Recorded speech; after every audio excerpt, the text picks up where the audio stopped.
Таткото на Васил Јованов, возачот кој ја прегази и усмрти Фросина Кулакова на пешачки премин на булеварот Партизански одреди во Скопје, доби обвинение за кривично дело предизвикување општа опасност. Како што информираат од обвинителство, тој повеќе од 2 години му го давал возилото на својот син, иако знаел дека нема возачка дозвола и е сторител на повеќе сообраќајни прекршоци.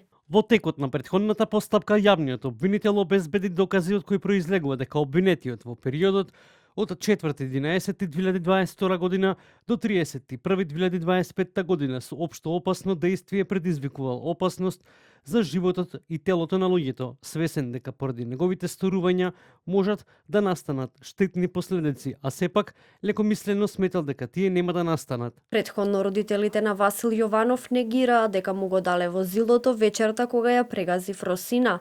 Тие тврдеа дека воопшто не му дозволувале да вози без возачка, но тој таа вечер го украл автомобилот. Инаку скопското обвинителство минатата недела поднесе обвинение и против Васил Јованов.